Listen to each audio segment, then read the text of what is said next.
ಅವನು ತನ್ನ ಹಿರಿಯ ಸಹೋದರನಾದ ಬಲರಾಮನೊಂದಿಗೆ ಹೊರಟನು. ಅವನು ತನ್ನ ಪ್ರೀತಿಯ ವ್ರಜವಾಸಿಗಳಾದ ತಾಯಿ ಯಶೋದೆ, ತಂದೆ ನಂದಬಾಬ, ಗೋಪಾಲಕರು, ಗೋಪಿಯರು, ಅವನ ವಾನರ ಸ್ನೇಹಿತರು, ಹಸುಗಳು, ಕರುಗಳು ಮತ್ತು ಅವನ ಅತ್ಯಂತ ಪ್ರೀತಿಯ ಗೋಪಿ ಶ್ರೀಮತಿ ರಾಧಾರಾಣಿಗೆ ವಿದಾಯ ಹೇಳುತ್ತಿದ್ದನು. ಭಾರವಾದ ಹೃದಯದಿಂದ ವ್ರಜವಾಸಿಗಳು ಅವನನ್ನು ಕಳುಹಿಸಿಕೊಟ್ಟರು.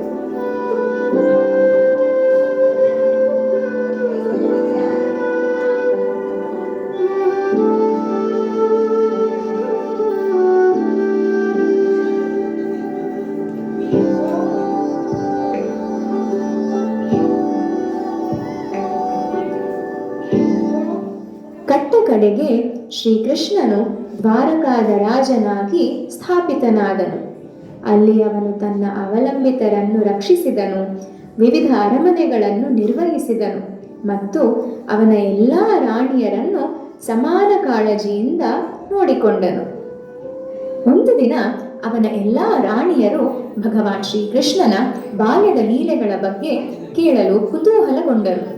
ಆಗ ದ್ವಾರಕೆಯಲ್ಲಿ ಕೃಷ್ಣನ ಬೃಂದಾವನ ಲೀಲೆಗಳ ಬಗ್ಗೆ ತಿಳಿದಿದ್ದ ಏಕೈಕ ವ್ಯಕ್ತಿ ತಾಯಿ ರೋಹಿಣಿ. ಆದ್ದರಿಂದ ಅವರೆಲ್ಲರೂ ಅವಳನ್ನು ಸಂಪರ್ಕಿಸಿದರು. ತಾಯಿ ರೋಹಿಣಿ ಲೀಲೆಗಳನ್ನು ಹೇಳಲು ಒಪ್ಪಿಕೊಂಡರು, ಆದರೆ ಒಂದು ಷರತ್ತಿನೊಂದಿಗೆ. ಶ್ರೀಕೃಷ್ಣ ಬಲರಾಮರು ಇದನ್ನು ಕೇಳಬಾರದೆಂದು ಮತ್ತು ಸುಭದ್ರೆ ಕೋಣೆಯನ್ನು ಕಾವಲು ಕಾಯಬೇಕೆಂದು ಅವಳು ಬಯಸಿದಳು. ತಾಯಿ ರೋಹಿಣಿ ಕೃಷ್ಣನ ಜನ್ಮದಿಂದ ಪ್ರಾರಂಭಿಸಿ ಲೀಲೆಗಳನ್ನು ಹೇಳಲು ಪ್ರಾರಂಭಿಸಿದರು.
ಮಧುರವಾದ ಲೀಲೆಗಳು ನಿರೂಪಣೆಯಾಗುತ್ತಿದ್ದಂತೆ ಕಾವಲುಗಾತಿ ಸುಭದ್ರೆ ತನ್ನ ಕರ್ತವ್ಯವನ್ನು ಮರೆತು ಕಥೆಗಳಲ್ಲಿ ಮುಳುಗಿ ಹೋದಳು.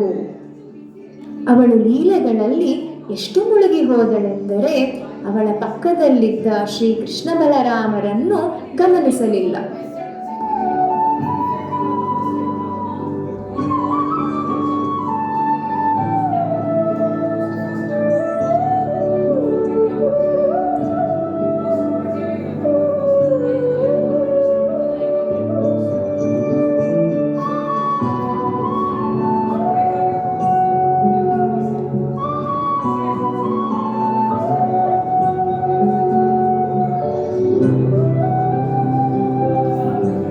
ತಮ್ಮದೇ ಆದ ಮಧುರವಾದ ಲೀಲೆಗಳನ್ನು ಕೇಳಿದ ನಂತರ ಕೃಷ್ಣ, ಬಲರಾಮ ಮತ್ತು ಸುಭದ್ರೆಯರು ತೀವ್ರವಾದ ಭಾವಪರವಶವನ್ನು ಅನುಭವಿಸಿದರು.